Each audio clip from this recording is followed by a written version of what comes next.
हरिः आ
ब्रह्मा गुरुर्विष्णुः गुरुर्देवो महेश्वरः गुरुः साक्षात् परं ब्रह्म तस्मै श्री गुरवे नमः। व्यासं वसिष्ठनप्तारं त्यक्ते हि पौत्रमकल्मषम् पराशरात्मजं वन्दे सुखतातं तपोनिधिम् शुक्लाम्बरधरं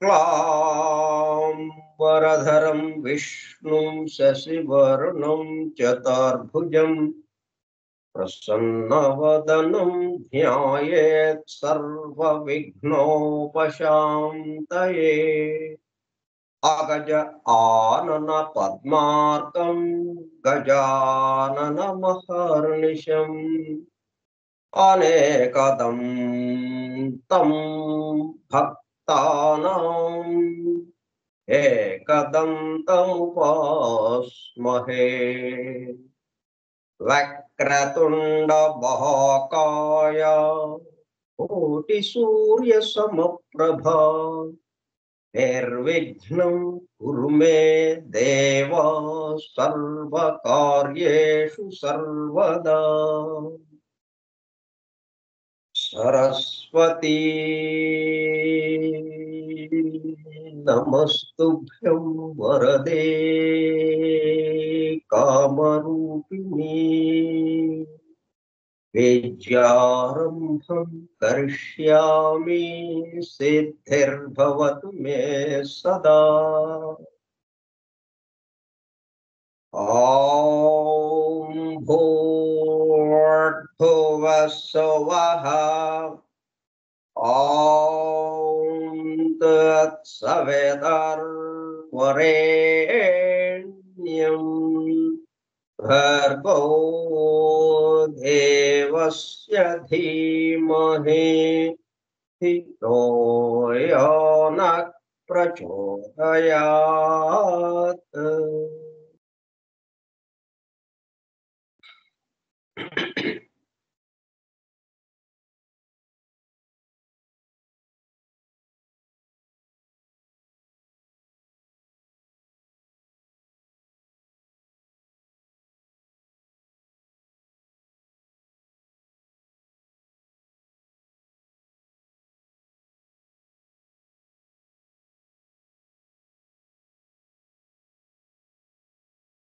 వాసుదేవ.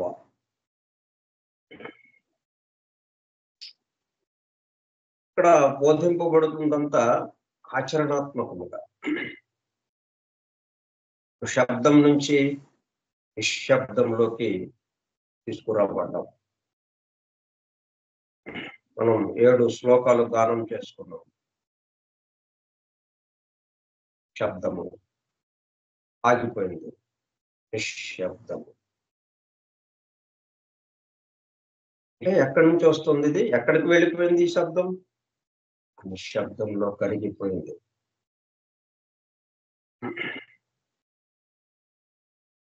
ఎల్లప్పుడూ ఉండేది నిశ్శబ్దం. దాంట్లో నుంచి శబ్దం అలా పైకి లేస్తుంది, మరలా దాంట్లోకి లయమైపోతుంది. మన నిత్య జీవితం మొత్తం, మన జీవితం అంతా ఈ శబ్దము నిశ్శబ్దము ఈ వీటి మధ్యలో. మనం శబ్దం వరకే గమనించేటప్పుడు కల్లా అంత గందరగోళంగా అన్నట్టు అనిపిస్తుంది. ఈ శబ్దం ఎక్కడి నుంచి వస్తుంది? నిశ్శబ్దం నుంచి అని మనకి గనక అవగాహన వచ్చేస్తే అన్ని రకాల సంఘటనలు, సంతోషం ఉంది, దుఃఖం ఉంది, నానా రకాలు ఉన్నాయి దాంట్లో. అన్ని ఏ చోట నుంచి వస్తున్నాయి. ఓకే అన్నట్టుగా మనం నెమ్మదిగా అటువైపుకి వెళ్ళటానికి ఇది ఉపయోగపడుతుంది మనకి. అట్లాగే మనం ఓంకారాన్ని దాదాపుగా 4 సెకండ్లు, 3 సెకండ్ల నుంచి 4 సెకండ్ల వరకు లోపలికి గాలి పీల్చుకున్నాను. కానీ వదిలేటప్పుడు, అంటే ఓంకారాన్ని ఉచ్చరించేటప్పుడు, వదిలేటప్పుడు నిశ్వాసం అప్పుడే మనం మాట్లాడగలుగుతాం, ఉచ్ఛ్వాసం అప్పుడు నిశ్శబ్దం. అది 30 సెకండ్ల దాకా సాగుతుంది. ఆ ఓంకారం శబ్దం, ఓంకారాన్ని ఉచ్చరించటం దాదాపు 30 సెకండ్ల దాకా.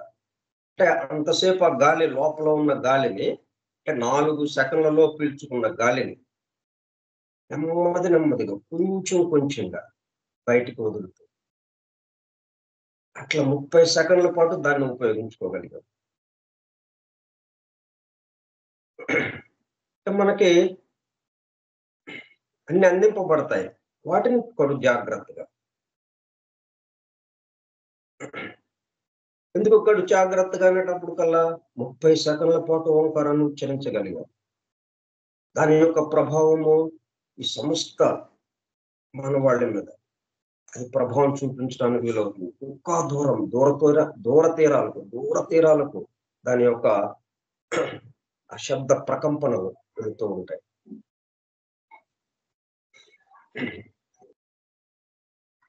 సో ఇక్కడ వినడం ద్వారానే మనకు కావాల్సిన ట్రైనింగ్, మన శిక్షణ జరిగిపోతూ ఉంది అన్నట్టుగా కూడా ఈ అధ్యయనం సాగుతుంది. ఓకే, కార్యక్రమ పరిచయ పత్రం.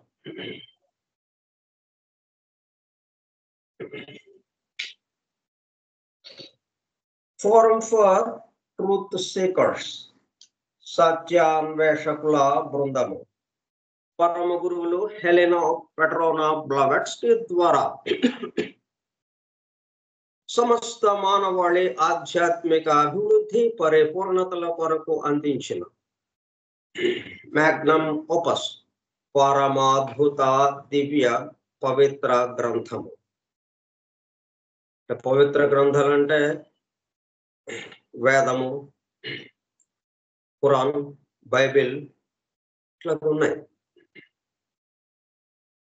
వాటితో సమానమైంది. ఎందుకంటే వాటిలో ఉన్న విషయాలన్నిటినీ బాహాటంగా మనకి పూర్తిగా అవగాహన అయ్యేటట్టుగా మనకు అందివ్వటం జరిగింది ఈ గ్రంథము ద్వారా. అందువల్ల అది పవిత్ర గ్రంథమైంది.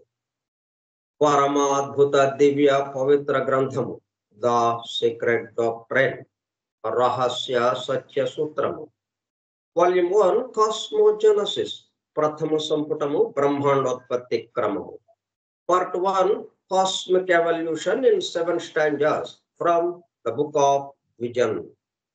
ప్రథమ భాగము విజన్ గ్రంథములోని 7 స్టాంజాస్ లో వివరింపబడిన బ్రహ్మాండ పరిణామం.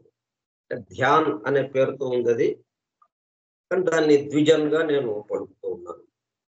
గ్రంథ పఠనము, అధ్యయనము, అవగాహన, ఆత్మదర్శనము కార్యక్రమము. 262వ పాఠము 31/3/2025 సోమవారము సాయంత్రం 4:30 గంటలు.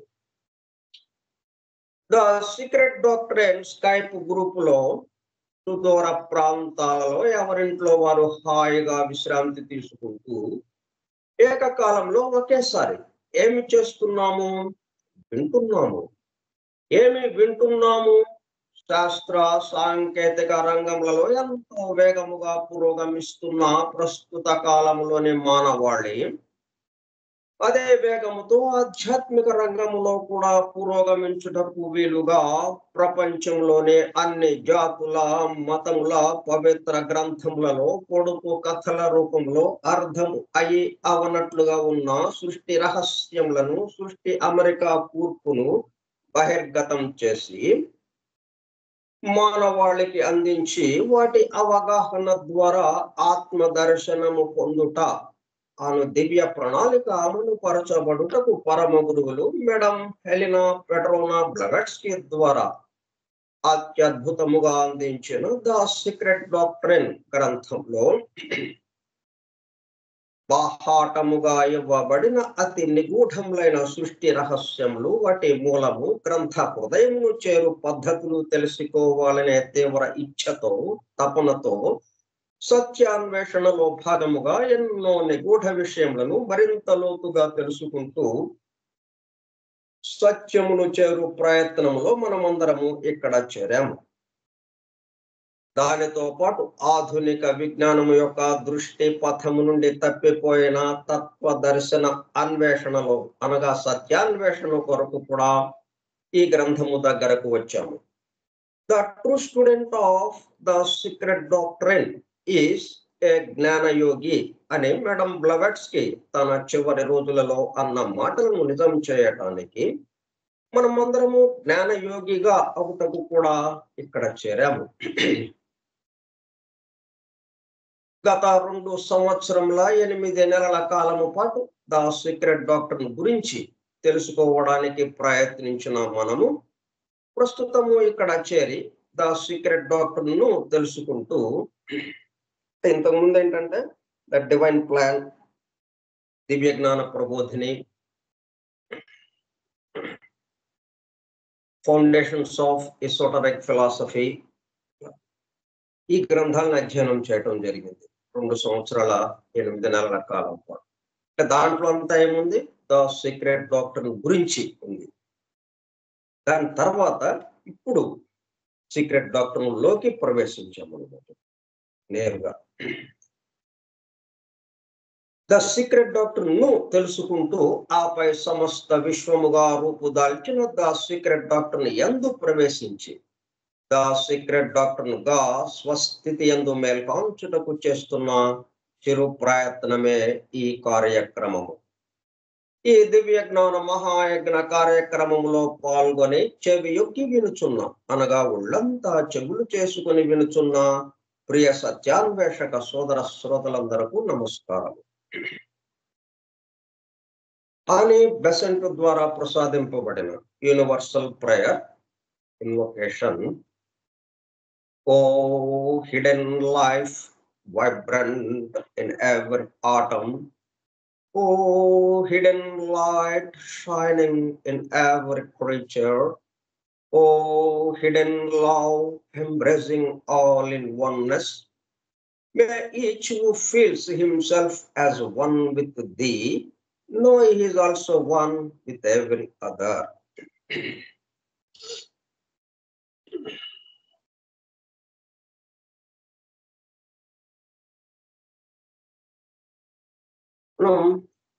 స్టాంజా 1 మొత్తం 7 స్టాంజాస్ గా విభజింపబడింది. 7 స్టాంజాస్ లో ఈ బ్రహ్మాండ పరిణామము ఎలా జరిగిందో ఇవ్వబడింది.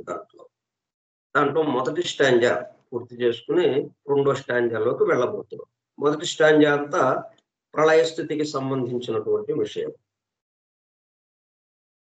ఇప్పుడు సెకండ్ స్టాంజాకి వచ్చేటప్పుడు కల్లా ప్రళయ స్థితి నుంచి మన్వంతరము అంటే సృష్టి స్థితికి ఎలా రాబోతుందో దీంట్లో వర్ణింపబడ్డాయి రెండో స్టాంజా. కాబట్టి దీనికి సంబంధించి పోహత్ అన్న మాట ఒకటి, అంటే ఫస్ట్ స్టాంజాని పూర్తి చేస్తూ స్టాంజా చివరిలో ప్లవెట్స్కి ఏం చేస్తుందంటే సి పార్ట్ 2 రెండవ భాగంలో ఉన్నటువంటి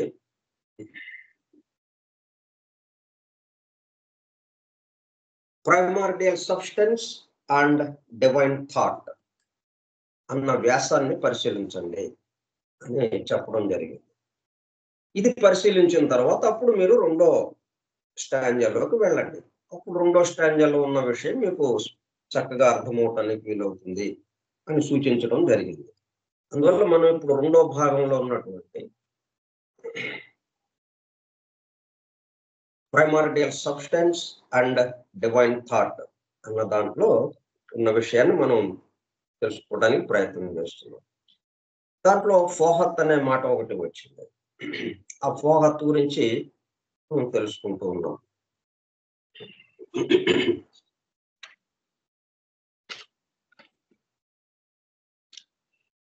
In her theosophical glossary, H.P. Blavatsky defined it as follows. మనకి 3 వాల్యూమ్స్ గా సీక్రెట్ డాక్టర్ ప్రస్తుతం అందివ్వబడుతుంది. అంతకుముందు 5 వాల్యూమ్స్ ఉండేవి. ఇప్పుడు దాన్ని 3గా చేసి థర్డ్ వాల్యూమ్ గ్లాసరీగా ఇచ్చారు. పదాల యొక్క కొంత వివరణ. దాంట్లో ఫోహత్ గురించి ఏమి ఇచ్చారంటే, ఫోహత్ టిబెటన్ వర్డ్, అది a term used to represent the active potency of the Shakti, the female reproductive power. శక్తి అనేటప్పుడు గల ఫిమేల్ రీప్రొడక్టివ్ పవర్.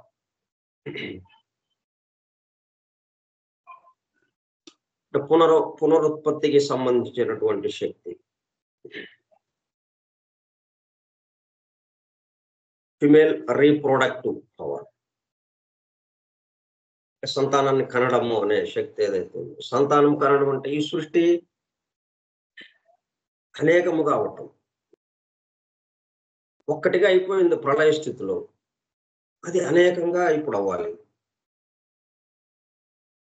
ఇప్పుడు భార్యాభర్త పెళ్లి చేసుకున్నారు, ఇద్దరే ఉన్నారు అక్కడ. ఒక 10 సంవత్సరాల తర్వాత వెళితే 6-7 పిల్లలు ఉన్నారు అక్కడ. అట్లాగా కనడము అనేది కనే శక్తి. ఆ కనే శక్తికి సంబంధించి మనం మనకి మూలానికి వెళ్ళేటప్పుడు కల్లా 2 కలిసిపోయి ఉంటాయి, స్త్రీతత్వము పురుషతత్వం. అందుకే మనం పార్వతి పరమేశ్వరులని అర్ధనారీశ్వర తత్వంగా మనం సంకేతిస్తాం. అక్కడ ఉన్న శక్తి పురుషతత్వాన్ని స్త్రీతత్వాన్ని కలుపుకొని ఉన్నటువంటిది. ఆ తర్వాత అది విభాగించబడి స్త్రీ పురుషులుగా విభాగింపబడి పురుషుడి యొక్క పురుష శక్తితో, అంటే యాక్టివ్ పొటెన్సీ ఆఫ్ ద శక్తి అంటే female reproductive power in nature. ఈ రెండింటిని కలిపిందే ఫోహత్ అనే దాంతో ఉంది. అంటే శక్తి మొత్తానికి, ఈ శక్తి ఎవరి దగ్గర ఉంది? అమ్మవారి దగ్గర ఉంది. ముగ్గురమ్మల మూల పుటమ్మ జగన్మాత ఆమె దగ్గర ఉన్నది. దాన్ని అంటే మొత్తానికి సంబంధించిన శక్తి ఒకటి ఉంది. ఆ శక్తి మనం ఈ స్థూలానికి వచ్చేటప్పుడు కల్లా రకరకాలైనటువంటి విభాగాలుగా మారింది. అదే హీట్, ఎలక్ట్రిసిటీ, లైట్, మ్యాగ్నెటిజం. మనకి ఇక్కడ ఎన్నెన్నో వాడుకుంటూ ఉన్నాం. అణుశక్తి,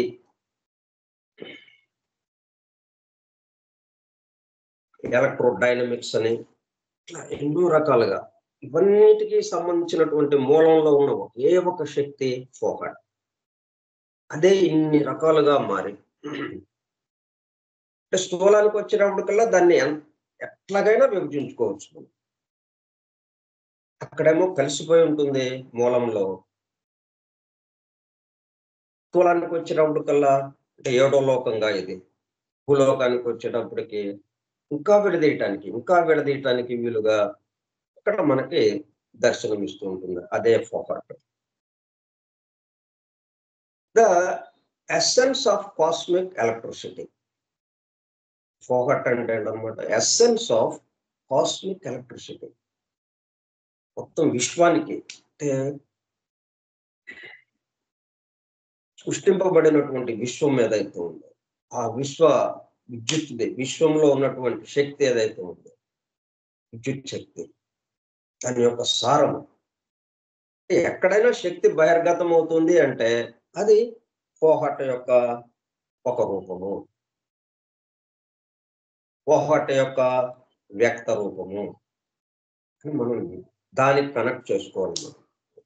ఇక్కడ ఇన్ని రకాలుగా మనకి అనేక రకాలుగా శక్తులు ఉన్నప్పటికీ అది వీళ్ళ యొక్క అంటే క్షుద్ర మాంత్రికులు, క్షుద్ర దేవత ఉపాసన చేసే, క్షుద్ర విద్యతో క్షుద్ర దేవత ఉపాసన చేసేటటువంటి క్షుద్ర మాంత్రికులు ఎవరైతే ఉన్నారో వాళ్ళకి సంబంధించిన అతీంద్రియ శక్తులు, అష్టసిద్ధులు, అట్లాగే మహర్షులు వాళ్ళ తపస్సు ద్వారా వాళ్ళు సాధించలేదు, వాటికి వాళ్ళకేమో అందింపబడ్డాయి ఇవే శక్తులు. మహర్షులు ఏంటి, మొత్తం సమస్త మానవాళి కోసం వాళ్ళు తపస్సు చేస్తున్నారు. దానివల్ల ఏమైంది, ఇవన్నీ వాళ్ళ వెనకబడి వస్తున్నాయి. ఈ అష్టసిద్ధులు, అతీంద్రియ శక్తులు ఇవన్నీ కూడా. ఈ క్షుద్ర ఉపాసకులు ఏం చేస్తున్నారు, ఈ శక్తిని నేను సంపాదించాలి అన్న భావంతో వచ్చేటప్పుడు కల్లా సరే వాళ్ళకి అది రివీల్ అవుతుంది. మరి అక్కడ ఉన్న శక్తి ఎలా ఉంది కాబట్టి రివీల్ అవుతుంది. కానీ ఇది తను ఒక్కడికే పనికొస్తుంది. తనకి కూడా అది ఈ పరిణామంలో అభివృద్ధి చెంది ఏకత్వ స్థితికి వెళ్ళడానికి కానీ, ఆ దైవానుభూతిలోకి వెళ్ళటానికి కానీ అది ఉపయోగపడతారు. ఎందుకంటే శక్తి వెనక ఉన్నాడు వీడు. ఆ అతీంద్రియ శక్తులు, అష్టసిద్ధులు వెనక ఈ క్షుద్ర మంత్రికులు ఉండడంతో వీళ్ళ అభివృద్ధి ఆగిపోయింది. అదే మహర్షులు, అవే శక్తులు వాళ్ళ వెనక ఉన్నాయి. శక్తుల యొక్క ముందు ఉండడమా, మన వెనక ఉండడమా అన్నది ఇక్కడ మనం గమనించాల్సిన అంశం. వెనక ఉన్నాయంటే అర్థం ఏంటి, వాటి కోసం వాళ్ళు పనిచేయటంలా. సమస్త మానవాళి ఆధ్యాత్మిక అభివృద్ధి పరిపూర్ణతల కొరకు వాళ్ళు పనిచేస్తున్నారు. ఎందుకంటే ఈ సృష్టిలో ఉన్న యథార్థ స్థితి అది. మనం ఈ సృష్టిలో ఉన్న ప్రతి అణువు దేనికోసం పనిచేస్తుంది, అన్ని పనిచేస్తున్నాయి కదా. పని చేయకుండా ఏది ఖాళీగా లేదు. అది సృష్టి స్థితి అవనివ్వండి, ప్రళయ స్థితి అవనివ్వండి, విశ్రాంతి పనే కదా. కాబట్టి ప్రతి అణువు పనిచేస్తూనే ఉంది. ఎవరి కోసం? సృష్టించిన వాడి కోసం, సృష్టికర్త కోసం పనిచేస్తూ ఉన్నాయి అన్నీ. ఆ భావనతో ఈ మహర్షులు చేసేటప్పటికి శక్తులు వీళ్ళ వెనక వాళ్ళకి ఏదైనా అవసరమైతే, సార్ చేస్తాను చెప్పండి, మీకేం కావాలో అన్నట్టుగా వెనకబడి వస్తున్నాయి. వాళ్ళు ఏదైనా ఈ శక్తులను ఉపయోగిస్తే అది మానవాళి యొక్క అభివృద్ధి కోసం అది ఉపయోగపడుతూ ఉంటుంది. వీళ్ళ అభివృద్ధి కోసం కాదు, వీళ్ళ ఉన్నతి కోసం కాదు. అదే క్షుద్ర దేవతలు, ఉపాసకులు ఏమవుతుంది, వాళ్ళకు కూడా ఎందుకు ఇక్కడ వాళ్ళ ప్రస్తావన వస్తుందంటే ఈ ఫోహట్, ఫో ఫో అన్న పదం ఆ శక్తి, దాగి ఉన్న శక్తి అన్నమాట. అట్లా అక్షరాలతో బీజాక్షరాలు, ఆ మంత్రాక్షరాలని వాళ్ళు ఉపాసన చేసి తర్వాత అనేక రకాల బలులని ఇట్లాగే రకరకాలైన విన్యాసాలు చేసి దాన్ని లోపరుచుకుంటున్నారు. ఆ శక్తిని లోపరుచుకోవడానికి ప్రయత్నం చేస్తున్నారు. వాళ్ళు పర్సనల్‌గా వాళ్ళ వ్యక్తిగతంగా వాళ్ళ అభివృద్ధి కోసం అయ్యేటప్పటికి అది వాళ్ళ యొక్క ఆధ్యాత్మిక అభివృద్ధి ఆగిపోయింది. ప్లస్ ఇతరులు తన చుట్టూ ఉన్న వాళ్ళకి అది ఉపయోగపడటం లేదు. వీడి ఉన్నతికే అవి ఉపయోగపడటానికి చేసుకుంటూ ఉన్నారు. అయితే ఆ శక్తి మాత్రం తటస్థంగా ఎవరు ఎట్లా ఉపయోగించుకుంటున్నారో తనకక్కర్లేదు అన్నట్టుగా అది తటస్థంగా ఉంది ఆ శక్తి. అదే Fohat. The essence of cosmic electricity. ఈ మొత్తం కాస్మిక్‌లో ఉన్నటువంటి ఈ విశ్వం మొత్తాన్ని ఆవరించున్న శక్తి ఏదైతే ఉందో దాని యొక్క సారం. అంటే దాని నుంచి ఇది వస్తుంది అని. విశ్వంలోకి ఈ శక్తి ఎక్కడి నుంచి వస్తుంది? ఒక చోట నుంచి వస్తుంది కదా! ఒకటి ఇక్కడ పరివ్యాప్తం అవుతుంది. ఆ ఒకటినే కోహర్ట్ అనే పేరుతో మనం పిలుస్తున్నాం. An occult Tibetan term for దైవీ ప్రకృతి, ప్రైమోర్డియల్ లైట్. అంటే మూలమైనటువంటి వెలుగది. మూలమైనటువంటి వెలుగు దైవీ ప్రకృతి. దైవీ ప్రకృతి అనే పేరు కూడా దానికి పెట్టడం జరిగింది. ప్రకృతి యొక్క మనం భూలోకానికి వచ్చేటప్పుడు స్థూల రూపానికి వచ్చేటప్పటికల్లా ఈ ప్రకృతి ఆ దైవత్వాన్ని చాలా వరకు పరిమితం చేసుకున్నట్టుగా ఉంటుంది ఇక్కడ భూలోకంలో. అక్కడ పూర్తిగా దైవత్వంతో నిండిపోయి ఉన్న ప్రకృతి అక్కడ. And in the universe of manifestation the ever present electrical energy. ఇక్కడ యూనివర్స్‌కి వచ్చేటప్పటికల్లా ఈ భూలోకానికి స్థూల జగత్తుకు వచ్చేటప్పటికి ఇది 7వ లోకం. బ్రహ్మలోకం నుంచి ఒక్కొక్క లోకం బ్రహ్మలోకం నుంచే ఇంకొక లోకం కిందకి దిగింది. ఆత్మలోకం, ఆధ్యాత్మిక లోకం, బుద్ధి లోకం. ఇట్లా విడివిడిగా కాకుండా ఒక దాంట్లో నుంచే ఇంకొకటి, ఒకటే ఇంకొకటిగా రూపాంతరం చెందటం. జలము మంచుగడ్డగా రూపాంతరం చెందడం. స్థితి భేదం అంతే. స్థితి మారటం. అందుకే మొత్తం లోకాలన్నీ ఇక్కడే మన చుట్టూనే ఉన్నాయి. మనం స్థూల లోకం వరకే పరిమితమైనటువంటి మన పంచేంద్రియాలు గాని, ఇవన్నీ గ్రహించటం, గమనించేవాడు గాని ఇంతవరకే పరిమితం అయింది కాబట్టి తలుపులన్నీ వేసేసుకున్నాము. గది వరకే మనకు తెలుస్తుంది. ఈ గది తలుపులు, గుమ్మం తలుపులు మొత్తం అన్ని తలుపులు తీసేసి బయటకొచ్చేస్తే ఈ సమస్తము తెలుస్తుంది. అట్లా మనం గమనించే వాటిని బట్టి ఇవన్నీ ఉంటుంది. మొత్తం ఏదైనా గాని అన్నీ ఉంటాయి. ఎప్పుడు ఎల్లప్పుడూ ఉంటాయి.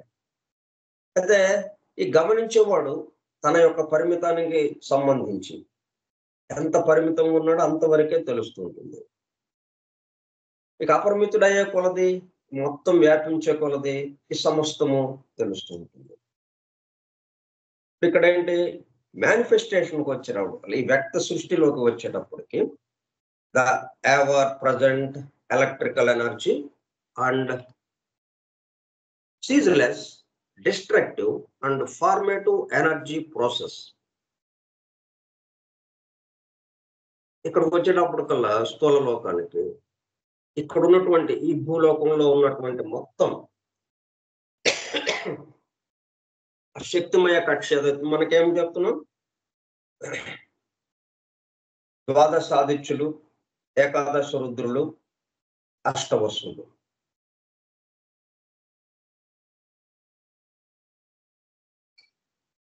ఈ శక్తి అంతా అంటే ద్వాదశ ఆదిత్యుల నుంచి ఏకాదశ రుద్రులు శక్తి, ఆ వెలుగులో నుంచి శక్తి విడిపడి శక్తిమయ కక్షగా ఇక్కడ ఏర్పడటం జరిగింది. ఇక్కడ మొత్తం శక్తికి సంబంధించి ఎవర్ ప్రజెంట్ ఎలక్ట్రికల్ ఎనర్జీ, దాన్ని విద్యుత్ అంటున్నాం మనం. అంటే మనం ఇక్కడ విద్యుత్ శక్తిగా వాడుకునేది దాని యొక్క ఒక అంశ. మనం ఇక్కడ పేర్కొంటున్నటువంటి ever present electrical energy manifestation అయినప్పుడు వ్యక్త సృష్టిలో మొత్తం సర్వత్రా వ్యాపించి ఉన్నటువంటి ఎలక్ట్రికల్ ఎనర్జీ అని ఏదైతే చెప్తున్నామో, ఆ విద్యుత్ శక్తికి ఇప్పుడు మనం ఈ గృహ ఉపకరణాల్లో ఫ్యాను, బల్బు, ఏసీ, ఇంకా ఇతరవి వీటికి వాడుకుంటున్నటువంటి విద్యుత్ శక్తి ఏదైతే ఉందో అది దాని యొక్క వ్యక్త రూపంలో ఒక అంశలాగా దాని యొక్క అంశం ఒకటి మనం ఇక్కడ ఉపయోగించుకోగలుగుతున్నాం. ఇప్పుడు విద్యుత్తు అన్నప్పుడు మన విద్యుత్తుతో మనం పోల్చుకోకుండా మన విద్యుత్తుకి ఆధారమైన విద్యుత్తు అన్నది రావాలి.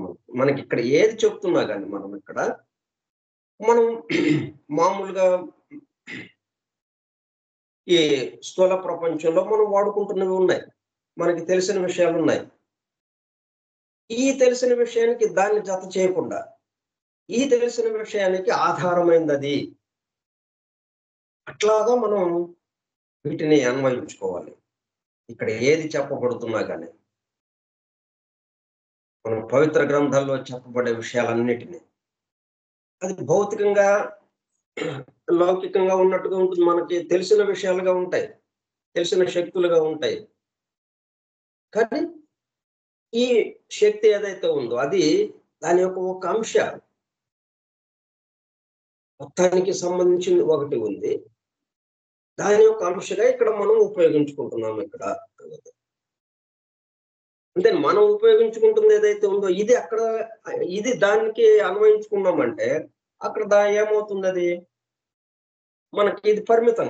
మనం ఉపయోగించుకుంటున్నది ఏదైనా కానీ అది ఎంత శక్తితో కూడుకున్నదైనప్పటికీ అది దాని స్థాయిలో అది పరిమితం.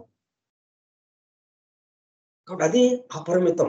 మనం చెప్పుకునే విషయాలు, పవిత్ర గ్రంథాల్లో ప్రస్తావించబడ్డ విషయాలు, ఈ సీక్రెట్ డాక్టర్లో మనకు అందింపబడుతున్న విషయాలు ఇవన్నీ కూడా అపరిమితం, పరిమితము కానివి, మూలానికి సంబంధించినవి.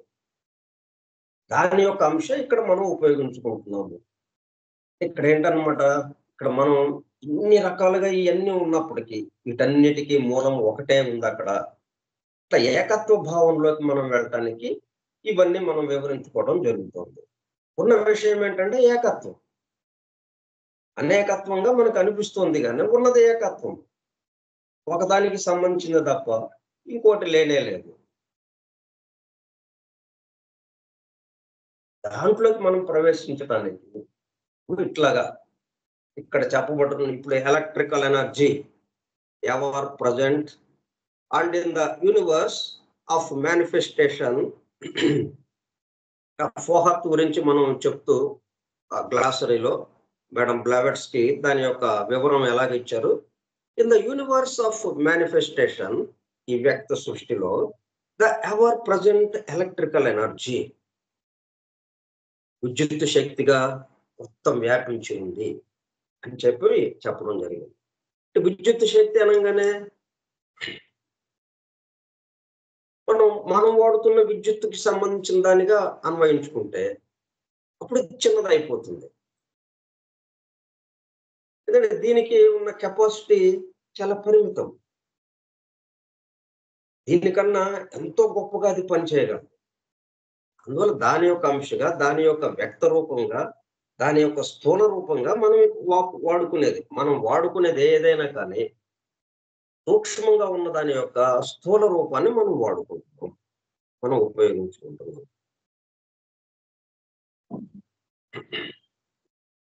And ceaseless, destructive and formative energy power, అంటే సృష్టి స్థితి లయలకి సంబంధించి ఇది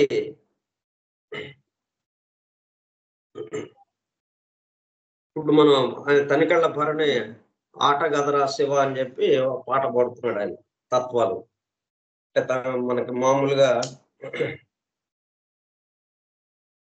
ఈ తంబూరామిడితో తత్వాలు పాడుతుంటారు. ఆ పద్ధతిలో దాన్ని రూపొందించాడు ఆయన పాడుతున్న పాట. చాలా చక్కగా ఉన్నది, చాలా ఆధ్యాత్మిక అర్థంతో చక్కగా పాడుతున్నాడు. దాంట్లో ఏమంటాడు, ఈ మొత్తాన్ని ఆయనే సృజిస్తున్నాడు. తనకి ఇష్టం లేకపోతే మొత్తాన్ని మడిచి పక్కన పెట్టేస్తున్నాడు అన్నట్టుగా. అంటే దీన్ని సృష్టించనుగలడు, మొత్తాన్ని నాశనం చేయనుగలడు అన్నట్టుగా ఆయన ఆ పాట పాడుతూ ఉన్నాడు. అట్లాగే ఇదేంటనమాట, ceaseless, destructive and formative energy power. సృష్టి స్థితి లయలకి సృష్టించడానికి కావాల్సినటువంటి, తయారు చేయడానికి కావాల్సినటువంటి, ఈ సృష్టి వ్యక్తం అవ్వడానికి కావలసిన పవరు ఇదే. అలాగే స్థితి చెందటానికి కావలసిన పవరు అదే. మరలా లయం అవటానికి కూడా కావలసిన పవరు అదే. ఇట్లా సృష్టి స్థితి లయలకి ఉపయోగపడుతున్న పవర్. అందుకనే ఇది ఎక్కడి నుంచి వస్తుంది? ఫోహట్. అంటే మొత్తానికి సంబంధించిన శక్తి నుంచి ఇది వస్తుంది, ఈ 3 రకాల శక్తులు. అందుకే అమ్మవారే ఈ శక్తి రూపంగా ఉన్నారు కాబట్టి, బ్రహ్మ విష్ణు మహేశ్వరులుగా మనం సంకేతించాం కాబట్టి, సృష్టి స్థితి లయల్ని బ్రహ్మ విష్ణు మహేశ్వరులుగా మనం పేర్లు పెట్టుకున్నాం. అందువల్ల ఏమైంది, ఈ ముగ్గురు ఎవరైపుకి చూస్తున్నారు, ఎవరికి నమస్కారం పెడుతున్నారు, ప్రణామం చేస్తున్నారు? అమ్మవారికి. ఆమె అనుగ్రహిస్తుంటే, ఆమె శక్తిని ప్రసారం చేస్తుంటే, ఆ శక్తితో వీళ్ళు ఈ పనులు చేయగలుగుతున్నారు అన్నట్టు. Historically, it is the same Fought being the universal propelling vital force, at once the propeller and the resultant. like మనం హిస్టోరికల్లీ గుప్తముగా, రహస్యముగా ఏదైతే ఉందో, రహస్యముగా అంటే మనకి కనపడంది ఒకటి ఉంటుంది, కనపడేది ఒకటి ఉంది. ఈ కనపడేది ఆధారంగా, ఈ కనపడే దానికి ఆధారంగా ఉన్నది, కనబడకుండా ఉన్నది ఒకటి మనకి ఉన్నట్టుగా తెలుస్తోంది. ఆ కనపడంది ఏదైతే ఉందో దానికి సంబంధించిన విషయం, దానికి సంబంధించిన పరిశోధన చేస్తూ దాన్ని మనకు అనుభూతి చెందించడం కోసం ప్రయత్నం చేస్తున్నారు మహర్షులు. ఆ కనబడంది ఏదైతే ఉందో, అదే కనబడంది ఎక్కడో వేరే చోట ఉందా, వేరే లోకాల్లోనో, లేకపోతే హిమాలయ పర్వతాల్లోనో, ఇంకో ఎక్కడో అక్కడ ఉందా కనపడంది? కనబడే చోటే ఉంటుంది. అది కనబడుతుందంటే మనకు ఒకటి కనబడుతుంది, మనకు తెలుస్తుంది అంటే అర్థం ఏంటి? ఆ కనబడంది ఏదైతే ఉందో అది అక్కడ ఉండి కనబడేలాగా మనకు చేస్తుంది. ఇట్లా బాహ్యంగా కనబడేలాగా చేస్తుంది. అది తెలుసుకోవడానికి కావాల్సినటువంటి ప్రజ్ఞంత లోపల మనలో అది తెలుసుకునేటట్టుగా అది చేస్తుంది. రెండు విధాలుగా. మొత్తం ఇక్కడే ఉంది, కనపడనిది కూడా ఇక్కడే ఉంది. కనబడే చోటే కనబడనిది ఉంది. కనబడంది లేకుండా కనబడేది అక్కడ ఉండటానికి ఆస్కారమే లేదు. మనకు ఒకటి తెలుస్తుంది అంటే తప్పనిసరిగా తెలియంది కూడా అక్కడ ఉంటుంది. ఆ తెలియంది లేకుండా తెలియబడేది అక్కడ ఎలా నిలబడుతుంది? నిలబడటానికి అవకాశం లేదు. అందుకనే ఎసోటరికల్లీ it is the source, it is the same for what being the universal propelling vital force. నడుపుతున్నటువంటి శక్తి, మొత్తాన్ని నడుపుతున్నటువంటి శక్తిగా ఆ ఫోహత్ ఉన్నది. ఫోహత్ అని పేరు పెట్టామంటే ఆ జరుగుతున్న దానికి ఫోహత్ అని పెట్టాం. ఏదైతే ఈ శక్తి ఇక్కడ నడుపుతోందో దానికి ఆ పేరు పెట్టాం. పేరు పెట్టక ముందే ఉంది ఆ శక్తి. మనకి అర్థం చేసుకోవడం కోసం మన పేర్లు ఎందుకు పెడతాం? ఒకదాని నుంచి ఒకటి విడదీసుకుని అర్థం గ్రహించడానికి, అట్లాగే మనం ఇంకొకరికి చెప్పడానికి. సరే, పేరు లేకుండా మనకు అర్థమైందండి, బాగుంది. మరి మనం ఇంకొకరికి చెప్పడానికి, మరి ఇక్కడ ఇంకొకళ్ళు ఉన్నారు కదా, నేనున్నాను, మీరున్నారు, ఆ పక్కన ఇంకొకళ్ళు ఉన్నారు. ఇట్లా నాకు అర్థమైంది, బాగుంది. ఇంకా పేరుతో పనే ఉంది. అనుభూతి వచ్చింది. బాగుంది. అని మేలకుండా కూర్చుంటే మరి మీకెలాగా? మీకెలా అందివ్వగలను? అందివ్వాలంటే దానికొక పేరు. పరమాత్మ పేరుంది ఆయనకి లేదు గదా! కానీ మనం పెట్టుకున్నాం. ఎందుకంటే మరి ఒకళ్ళకొకళ్ళం చెప్పుకోవడం కోసం. అట్లాగే ఫోహట్ శక్తికి సంబంధించి ఆ పేరు పెట్టుకున్నాం మనం. పేరు కన్నా ముందే అవుంటాయి. ఇట్లా జాగ్రత్తగా మనం గమనించుకుంటా రావాలి మనం. ప్రొపెల్లింగ్ వైటల్ ఫోర్స్ మొత్తాన్ని నడుపుతున్నటువంటి ప్రాణశక్తి అది. At once the propeller and the resultant. నడిపేది అదే. దాని యొక్క రిజల్టెంట్ అంటే దాని యొక్క ఫలితముగా నడుపుతుంటే అది నడుస్తుంటుంది గదా! ఆ నడిచేది అదే. ప్రొపెల్లర్ అండ్ రిజల్టెంట్ 2 ఒకటే అన్నట్టుగా అదొస్తుందన్నమాట. ఈ విధంగా మన గ్లాసరీలో మేడం బ్లావెట్స్‌కి చెప్పింది.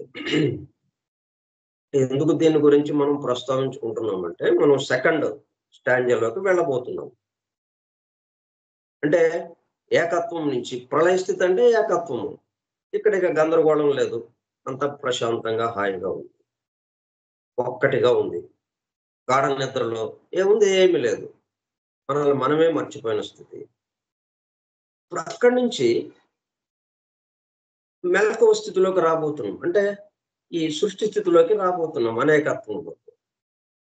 మనం మెలకువ స్థితికొస్తే ఏమైంది? మళ్ళీ నిన్నటి బాధలే మళ్ళీ మొదలు అన్నట్టుగా ఉంటుంది గదా! మరి నిన్నటి బాధలన్నీ ఏమైనాయి? గాఢ నిద్రలో మొత్తం మాయమైపోయినాయి. అంటే మొత్తం ఎక్కడికెళ్ళినాయి? కలిసిపోయి ఉన్నాయి. ఒక్కటిగా ఉంది. మళ్ళా వచ్చేటప్పటికల్లా ఇవన్నీ ఒక్కొక్కటి, ఒక్కొక్కటి మళ్ళీ బయటికి రావడం మొదలుపెట్టింది అన్నట్టుగా.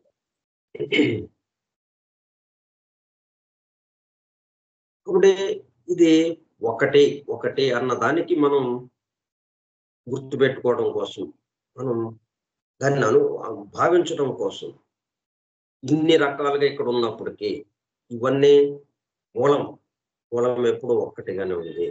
ఒక్క విత్తనం మర్రి వృక్షం, మహావృక్షం 400 సంవత్సరాలు, 500 సంవత్సరాల మర్రి వృక్షం.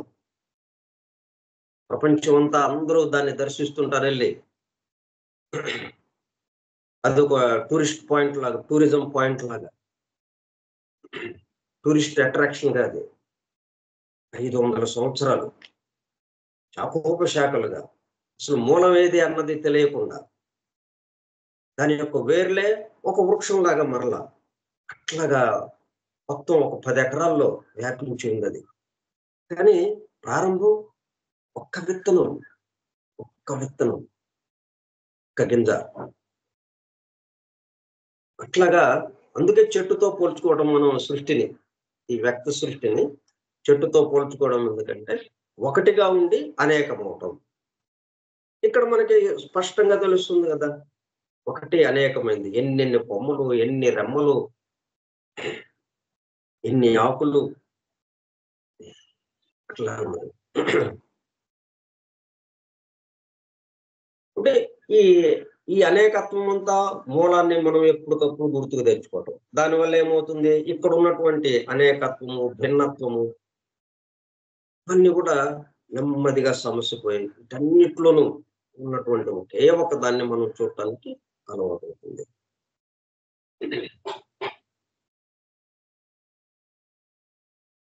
At the beginning of a manvantara, మన్వంతర అంటే సృష్టి స్థితి అని. ప్రళయం నుంచి సృష్టి స్థితిలోకి మేనిఫెస్టెడ్ వ్యక్త సృష్టిలోకి రావడం. The wisdom aspect of the absolute radiates the pre-cosmic ideation, which manifests as the cosmic ideation. The wisdom aspect.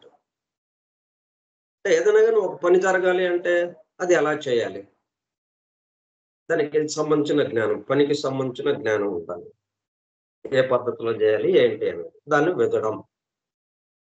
The wisdom aspect of the absolute, మొత్తానికి సంబంధించింది, సమస్తానికి సంబంధించింది ఒకే ఒకటి ఏదైతే ఉందో అబ్సల్యూట్. దాంట్లో 3 ఆస్పెక్ట్స్ ఉన్నాయి. Wisdom, strength, beauty.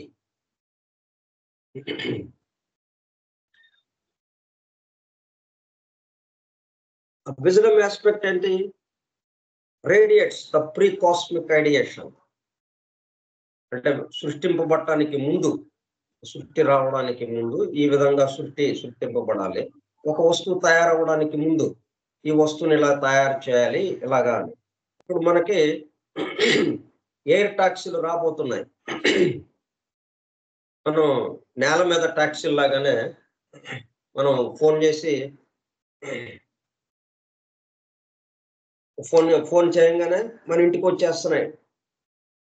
ఆటో కానీ, టాక్సీలు కానీ, క్యాబ్లు ఇవన్నీ మన ఇంటికి వచ్చేస్తున్నాయి. బుక్ చేసుకుంటున్నాం, వాటిని వచ్చేస్తున్నాయి. అట్లాగా ఆకాశంలో తిరగటానికి ఎయిర్ టాక్సీలని ఇప్పుడు ఒక ఆయన దాన్ని తయారు చేయడానికి కావాల్సినటువంటి ఏర్పాట్లన్నీ సిద్ధం చేసుకుని పర్మిషన్ల కోసం తిరుగుతూ ఉన్నాడు. ఈ ప్రభుత్వం యొక్క అనుమతి కోసం. ఆ అనుమతులు వచ్చేసినాయి అంటే మ్యానుఫ్యాక్చరింగ్, ఆ తయారు మొదలు పెడతాడు. దాదాపు ఒక సంవత్సరం 2 సంవత్సరాల్లో మనకు అందుబాటులోకి వచ్చేస్తాయి. అప్పుడు మనం ఆకాశంలో తిరగచ్చు. 2 సీటర్, 3 సీటర్, 4 సీటర్ గా పెట్టారు అది. మనకు కావాలంటే వెంటనే ఫోన్ చేస్తాం, మన ఇంటి ముందు దిగుతుంది అది. దానికి రన్వేలు ఇవేమి అక్కర్లేదు. మనకి ఎట్లాగైతే డ్రోన్ టైప్ లో ఉంటుంది అది. నేరుగా నేల మీద దిగిపోతుంది, నేరుగా ఆకాశంలోకి వెళ్ళిపోతుంది, తిరుగుతూ ఉంటాయి. ఇదంతా ఎక్కడుంది? ఇంక మనకు అసలు ఆ విషయమే తెలియని వాళ్ళం చాలా మంది ఉన్నాం. అసలు తెలిసినా కానీ పేపర్లో చదివాం. ఓహో, దాని యొక్క రూపురేఖలు ఏమి తెలియదు మనకి. ఓహో, ఇట్లా ఉండొచ్చు అని అనుకుంటున్నాం అంతే. మరి ఇవన్నీ ఎక్కడున్నాయి? ఆ మొత్తానికి సంబంధించి అవన్నీ ఎవడైతే చేస్తున్నాడో ఆయన యొక్క మనసులో కదులుతూ ఉన్నాయి ఇవన్నీ. అక్కడేంటి? ఐడియేషన్. దాన్ని ఐడియేషన్ అంటాం. ఇంకా బయటికి ఏమీ వ్యక్తం కాలేదు. మొత్తం ఆలోచన రూపంగా ఉంది, భావ రూపంగా ఉంది. దాన్ని ఐడియేషన్ అంటాం. ఈ సృష్టికి సంబంధించిన కాస్మిక్ ఐడియేషన్, ఈ సృష్టి మొత్తం ఏ విధంగా ఇప్పుడు మనం ఇదంతా ఈ క్లాస్ చెప్పుకుంటున్నాం, ఇదంతా ఆ ప్లాన్ లో ఉంది. ఈ సృష్టింపబడక ముందు ఆ ప్రీ కాస్మిక్, ఈ సృష్టి ఎలాగా సృష్టింపబడాలి అనే ఆలోచన భావిస్తున్న సమయంలో అవన్నీ ఇప్పుడు ఇవేవైతే జరుగుతున్నాయి, ఇప్పుడు మనం చెప్పుకునే క్లాసులతో సహా ఇట్లా క్లాసులు నిర్వహింపబడతాయి ఈ విధంగా అన్న దాంతో సహా అవన్నీ అక్కడ ఉన్నాయి. ఆ భావంలో ఆ cosmic ideation, pre cosmic ideation, సృష్టి పూర్వానికి సంబంధించి.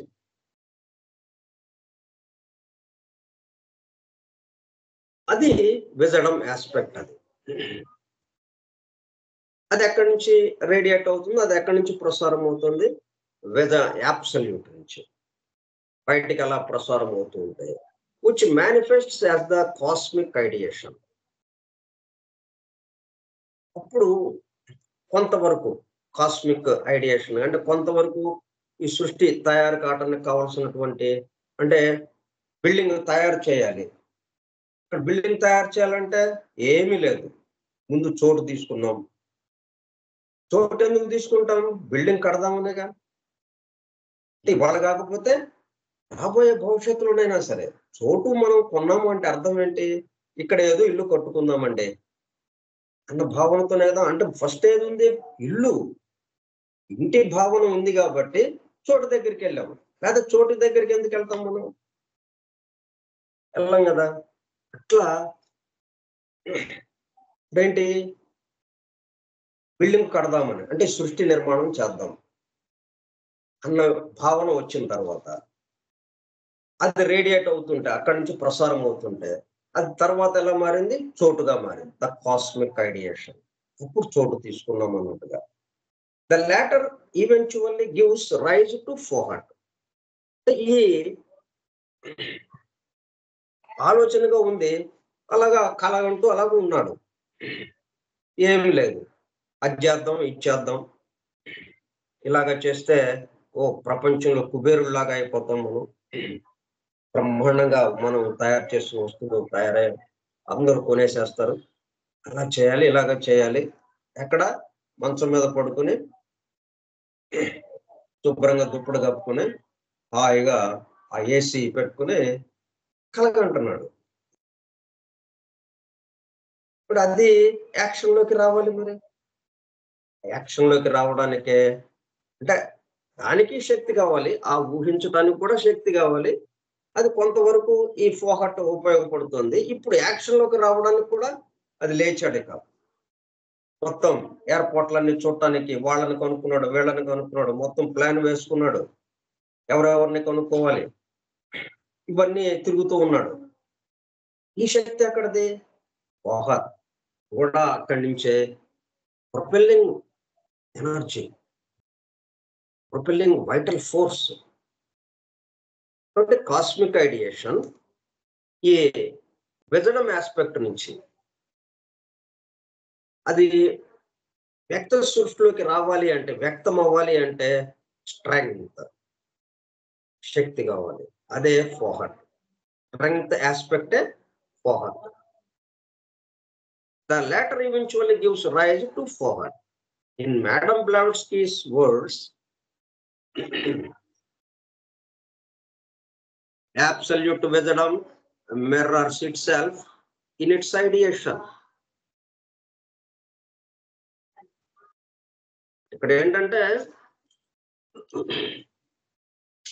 మనం అద్దాల మహల్లోకి వెళ్తే దేవాలయాలకి సంబంధించి అద్దాల మహల్ ఉంటుంది. పెద్ద పెద్ద దేవాలయాల్లో. అదే తమాషాగా మనం సరదాగా వెళ్తుంటాం. మనం చాలా చాలా మందిగా చూసుకోవచ్చు మనల్ని అన్నట్టు. ఎందుకంటే 100 బొమ్మలు కనిపిస్తాయి మనకి. 100 ప్రతిబింబాలు. మనం ఉన్నదేమో ఒకటమే. లోపలికి అడుగు పెట్టంగానే అన్ని చోట్ల మనమే. అన్ని చోట్ల. మొత్తం నాలుగేపులా. గుండ్రంగా ఉంటాయి. మొత్తం అన్ని వైపులా ఒక దాంట్లో నుంచి ఒకటి, ఒక దాంట్లో నుంచి ఒకటి, దీంట్లో నుంచి దాంట్లోకి, దాంట్లో నుంచి దీంట్లోకి. అట్లాగా ప్రతిబింబాలు వందల వందల ప్రతిబింబాలు వచ్చేస్తాయి. మనం ఒక్కళ్ళమే ఇక్కడ. అట్లాగా ఈ ఐడియేషన్ ఏదైతే ఉందో సృష్టించాలి. తాను పెక్కులు కావాలి. అది కదా సంకల్పం. తాను పెక్కులు కావాలి. అప్పుడు అదేమైంది? Absolute wisdom mirrors itself in its ideation. తన యొక్క ఆలోచనకి అంటే తన సంకల్పం అమ్మవారిలో అది ప్రవేశపెట్టింది. Mirrors itself. అదే అమ్మవారుగా బయటకు వచ్చింది. ఆ సంకల్పం. ఆ ప్రతిబింబముగా mirrors itself which by a transcendental process superior to and the incomprehensible by human consciousness results in cosmic energy. ఒకటి మరి ఆ పని చేయటానికి శక్తి కావాలి. అదే అమ్మవారుగా రావటం జరిగింది. అది మనం ఇన్కంప్రహెన్సిబుల్, మనం హ్యూమన్ కాన్షియస్నెస్, మన మానవ ప్రజ్ఞకి అందుబాటులో లేనిది అది. దాంట్లో మనం పరిమితమైన విషయాల వరకే మనకి మన ప్రజ్ఞ అనుమతిస్తుంది. మనం గ్రహించడానికి. ట్రాన్సెండెంటల్ ప్రాసెస్ ఒక అతీంద్రియ శక్తిగా ఒక పద్ధతిగా జరుగుతుంది. Superior to and the incomprehensible by human consciousness.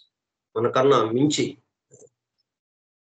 అందుకు అతీంద్రియ శక్తి అనేది మన ఇంద్రియాలు కొంత మేరకే గ్రహించగలుగుతాయి. ఇంద్రియాలు అది విశాలమయ్యే కొలది. అది విశాలము ఎప్పుడవుతాయి? ఇంద్రియాలు పరిమితంగా ఉన్నాయండి. మన ఇంద్రియం చాలా చిన్న ఇంద్రియాలండి. చిన్న ఇంద్రియాలు అని అంటాం. కానీ అది మొత్తాన్ని చూపించగలదు. మనం దాన్ని ఉపయోగించుకోవట్లా. దాన్ని ఒక అంశనే ఉపయోగించుకుంటున్నాం. ఒక పార్ట్‌ని ఉపయోగించుకుంటున్నాం అంతే. మన కంటికి ఎంత శక్తి ఉంది? దివ్య దృష్టితో ఈ మొత్తాన్ని ఒక్కసారిగా భూత, భవిష్యత్తు, వర్తమానాలు మొత్తాన్ని గమనించగలం, చూడగలం. ఇదే కన్నుతో. కానీ మనకేంటి? ఇప్పుడు కన్ను చిన్నదండి అని అనుకుంటున్నాం మనం. కానీ కంటి ద్వారా చూసేవాడు చిన్నవాడు. ఇక్కడ ఈ పంచేంద్రియాల ద్వారా ఎవడైతే పని చూస్తున్నాడో, ఎవరైతే చూస్తున్నాడో, చేస్తున్నాడో వాడు చిన్నవాడిగా ఉన్నాడు. ఎందుకని? వాడి ప్రజ్ఞ అంతవరకే వికసించింది. వాడి ప్రజ్ఞ వికసించినంత మేరకు అంటే అణువు నుంచి బయలుదేరాం మనం. అలాగా 3 స్థాయిలు దాటి అక్కడ మొదట్లో ఫస్ట్ ఎలిమెంటల్ కింగ్డమ్, సౌరాత్మ వర్గు, చంద్రాత్మ వర్గు అవి దాటి ఖనిజ వర్గులోకి వచ్చి, ఖనిజ వర్గు నుంచి వృక్ష వర్గులోకి ప్రవేశించి, అక్కడి నుంచి జంతు వర్గులోకి వచ్చి, అక్కడ సామూహిక ఆత్మలుగా ఉన్న వాళ్ళము విడిపడిన ఆత్మగా, వ్యక్తిగత ఆత్మగా అవటంతో ఇది మానవుడికి ఉపాధిగా ఇక్కడ మనం రావటం జరిగింది. ఉపాధిగా అంటే దేహమే నేను అనే భావనకి సంబంధించి ఆ ఉపాధిగా ఇక్కడ వచ్చింది దేహాత్మగా. కాబట్టి దాని యొక్క ప్రక్రియ ఎంతవరకు ఉంది? వృక్ష వర్గులో ఒక కళలాగా ఉంది దాని. జంతు వర్గులో కొంతవరకు మేలు కాంచింది. ఇక్కడికి వచ్చేటప్పటికల్లా మరి కొంత మేలు కాంచింది. అంతవరకే ఉంది. అందువల్ల అంతవరకే కనిపిస్తుంది. ఇంద్రియాలు అంతవరకే సహాయం చేస్తుంది. ఇప్పుడు దివ్య మానవుడుగా మారిపోయాం. ఈ ప్రజ్ఞ వికాసం చెందింది. చెందేటప్పటికల్లా మరి మళ్ళీ వేరే ఇంద్రియాలు మనకి సప్లై చేస్తారా? మనం సాధన చేస్తున్నాం. సాధన ప్రారంభంలో మామూలు సాధారణమైన వాళ్ళం. ఏమీ తెలియని వాళ్ళం. సరే ఎవరో గురువు యొక్క అదృష్టం కొద్దీ ఒక గురువు దొరికాడు. ఆయన ఏదో ఉపదేశం ఇచ్చాడు. మన దీక్ష ఇచ్చాడు, ఉపదేశ దీక్ష. దాంతో మనం సాధన మొదలుపెట్టాం. క్రమక్రమంగా మొత్తాన్ని దర్శించగలిగాం. మరి ఏమైంది? కొత్త ఇంద్రియాలు ఏమన్నా మనకు వచ్చినాయా? లేదు కదా. అదే ఇంద్రియాలు సాధన మొదలు పెట్టక ముందు సాధారణ మానవుడుగా, మామూలు సామాన్య మానవుడుగా ఉన్నప్పుడు ఉన్నటువంటి ఇంద్రియాలే అదే దేహము. రమణ మహర్షి కొత్త దేహం ఎక్కడి నుంచి వచ్చిందా? ఆయన 10th క్లాస్ ఏదో చదివి, కొంత చదివి అక్కడి నుంచి వచ్చేసాడు. తపస్సు చేసుకున్నాడు. అరుణాచలం వచ్చి. అప్పుడు ఉన్న ఆయన యొక్క ఇంద్రియాలు అవే ఇంద్రియాలు. పూర్తిగా రమణ మహర్షిగా రూపాంతరం చెందాడు. అప్పుడున్న ఇంద్రియాలు అంతకుముందు ఉన్న ఇంద్రియాలే. కానీ ఆ ఇంద్రియాల ద్వారానే, ఆ కంటి ద్వారానే, ఆ చెవి ద్వారానే, ఆ నోటి ద్వారానే మొత్తం దర్శించగలిగాడు ఆయన. వాటికి సంబంధించి వివరించుతూ మనకి మనందరినీ, మనలో ఆ దైవ భావాన్ని నింపాడు ఆయన. అట్లాగా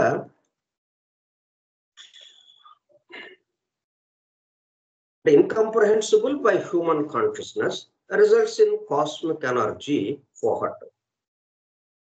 ఇట్లా ప్రారంభం మూలంలో ఏంటన్నమాట, మొత్తం చెడి చప్పుడు లేదు, నిశ్శబ్దంగా ఉంది. మనం కార్యక్రమం ప్రారంభించక ముందు నిశ్శబ్దం. తర్వాత ఓంకారం మొదలెట్టాం. ఓంకారం ఎలా మొదలు పెట్టాం? ఉచ్ఛ్వాసం, శ్వాసక్రియ మొదలైంది. పూర్తిగా శ్వాసను తీసుకుని విశ్వసించేటప్పుడు ఓం అని మొదలు పెట్టాం. వ్యక్తం అది. ఇదేమో అవ్యక్తము, లోపలికి పీల్చుకోవటం. అంటే ఈ కథలకి ఎక్కడి నుంచి వచ్చింది? శ్వాస నుంచి వచ్చింది. The great breath. అదే ఆ శ్వాసే పోగొట్టు. ఆ శ్వాస ద్వారా ఏమైంది?